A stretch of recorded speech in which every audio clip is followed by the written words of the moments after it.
BJP के नेता के बच्चे भाई विदेशों में अच्छी डिग्रियां ले रहे हैं, लेकिन आपके बच्चों को कहा जाएगा कि भाई आप राम मंदिर के उद्घाटन में जाओ, आप कांवड़ यात्रा में जाओ।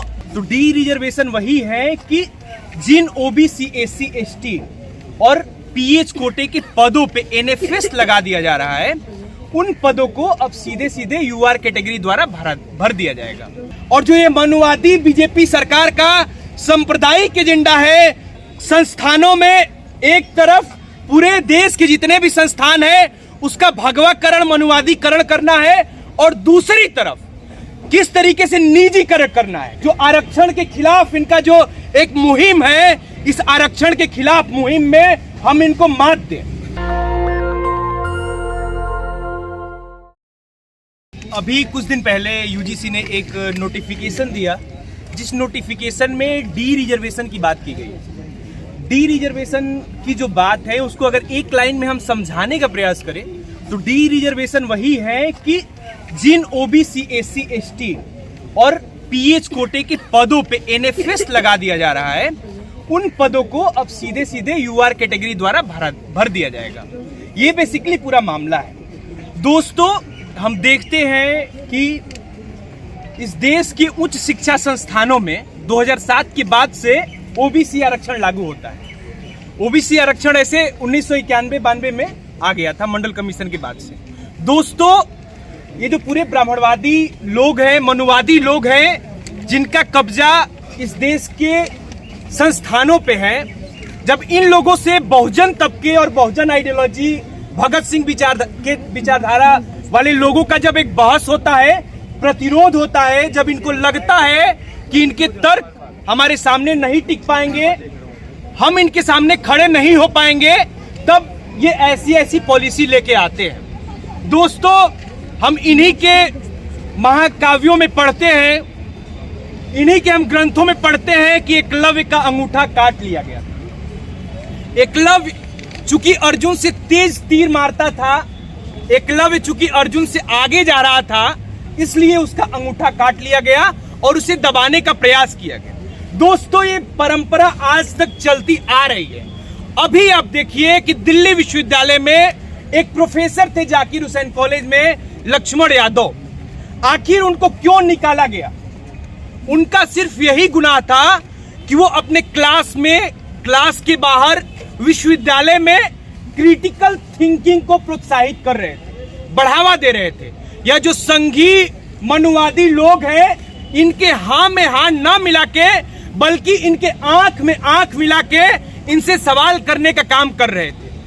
अभी एक प्रोफेसर और है दौलत राम कॉलेज की, डॉक्टर रितु का धरना 145 दिन से ज्यादा हो गया है। मामला क्या है? मामला यह है कि जो उनके कॉलेज की प्रिंसिपल है सविता रॉय, उनपे एससी एसटी एट्रोसिटी एक्ट की चार्जशीट फाइल हो गई है। आप समझिए, चार्जशीट फाइल होने के बाद भी गिरफ्तारी नहीं हो रही है।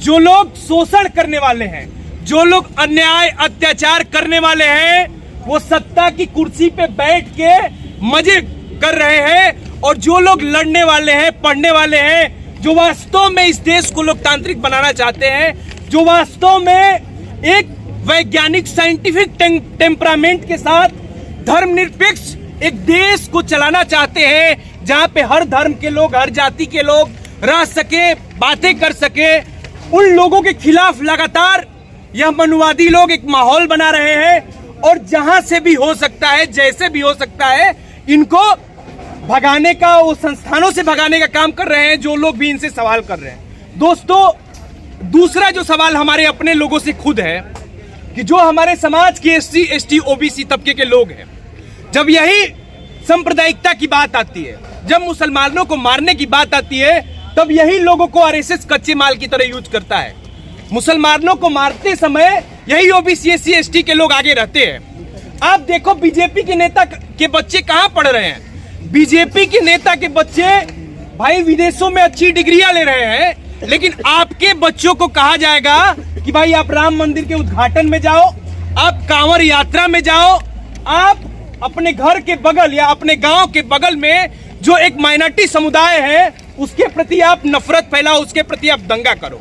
तो दोस्तों, हमें यह समझने की जरूरत है कि जो आरएसएस और बीजेपी का पूरा ये चाल है कि एक तरफ संस्थानों में, एक तरफ पूरे देश के जितने भी संस्थान है उसका भगवाकरण, मनुवादीकरण करना है, और दूसरी तरफ किस तरीके से निजीकरण करना है, क्योंकि भाई ये लगातार निजीकरण भी कर रहे हैं। हर कॉलेज का, यूनिवर्सिटी का फीस भी बढ़ रहा है। जैसे इलाहाबाद विश्वविद्यालय का फीस कई गुना बढ़ाया गया, दिल्ली विश्वविद्यालय के कई कॉलेजों के फीस डबल हो गई।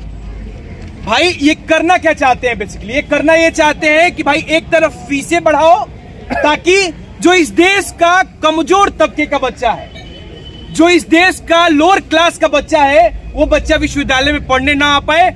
और दूसरा बात कि जो लोग अगर हैं संस्थानों में तो भाई उनके साथ ऐसा व्यवहार कर दो कि वो संस्थानों से बाहर चले जाएं, उनको किसी भी तरीके से उठा के बाहर कर दो। अब भाई गेस्ट यहाँ पे दिल्ली विश्वविद्यालय के हम लोग स्टूडेंट हैं, दिल्ली विश्वविद्यालय में हम लोग लगातार संघर्ष कर रहे हैं। देखिए अभी किस तरीके से यहाँ पे पदों में को भरा जा रहा है, और मनुवादी लोग, संघी लोग जो वही आर्ट फैकल्टी के सामने शाखा लगाते हैं, उनकी कोई डिग्री नहीं है। सोशियोलॉजी डिपार्टमेंट में आप देखिए 3, 4, 5 कॉलेजों में तो सोशियोलॉजी डिपार्टमेंट है। अब कैसे लोगों को भरा जा रहा है? जो 4 नंबर गेट पे गुंडाई करते हैं, जो 4 नंबर गेट पे छेड़खानियां करते हैं, ये एबीवीपी आरएसएस के लोग, इन लोगों को भाई परमानेंट किया जा रहा है। लक्ष्मण यादव और तमाम सारे जो लोग हैं, जो साइंटिफिक सोच, वैज्ञानिक सोच के लोग हैं, उनको यूनिवर्सिटी से निकाल के बाहर फेंका जा रहा है। तो दोस्तों हमें इनकी पूरी साजिश को समझना होगा। हमें अपने लोगों को, जो भी हमारे समाज के लोग हैं और जो भी गरीब लोग हैं, चाहे वो किसी भी जाति का हो, उसके लिए भी ये सरकार खतरा है। हमें सारे लोगों को यूनाइट करके एक होना है, और जो ये मनुवादी बीजेपी सरकार का सांप्रदायिक एजेंडा है, जो आरक्षण के खिलाफ इनका जो एक मुहिम है, इस आरक्षण के खिलाफ मुहिम में हम इनको मात दें। दोस्तों यह हमारे एकलव्य का अंगूठा काटे। लेकिन क्या आज ऐसा दौर है, इतना लोग जागरूक है? भाई आप देखिए कि जब SC/ST एट्रोसिटी एक्ट हटा था, सुप्रीम कोर्ट का जो मनुवादी जज लोग थे उनके द्वारा, तो 2018 में देश का पूरा बहुजन तबका रोडों पे था। इनको आखिर में वापस लेना पड़ा। दूसरी लड़ाई 13 पॉइंट रोस्टर की लड़ी गई थी। 13 पॉइंट रोस्टर में भी वही साजिश किया गया था कि भाई OBC SC/ST तबके के लोग बाहर चले जाएं। अभी ये तीसरी साजिश की गई। ये तीसरी साजिश डी रिजर्वेशन का है। इस साजिश का पर्दाफाश करने के लिए हमको यूनाइट होना पड़ेगा, और जो हम सदियों से, जो हम दबे कुचले लोग हैं, सारे लोगों ने जो एक बढ़िया तरीके से लड़ाई लड़ा है, चाहे वो SC/ST एट्रोसिटी एक्ट के खिलाफ, चाहे वो 13 पॉइंट रोस्टर के खिलाफ। हमारी ये अगली चैलेंज है, हमारा ये अगला चैलेंज है कि हमें अपने नौजवानों को, हमें अपने छात्रों को इनके धार्मिक एजेंडे से बाहर निकाल के इनका जो मनुवादी और फासिस्ट एजेंडा है उसको बर्खास्त करने के लिए हमें उनको यूनाइट होना पड़ेगा, हमें उनको लाना पड़ेगा, तब हम इनको पराजित कर सकते हैं। शुक्रिया। इनकलाब जिंदाबाद। नेशनल दस्तक की आपसे गुजारिश है कि अगर इसको बचाना चाहते हैं तो नेशनल दस्तक को सब्सक्राइब करने के लिए रेड कलर के सब्सक्राइब बटन को दबाएं, फिर बेल आइकन की घंटी दबाएं। नेशनल दस्तक को बचाने के लिए बहुत जरूरी है कि हर खबर को शेयर करें, लाइक करें, कमेंट जरूर करें।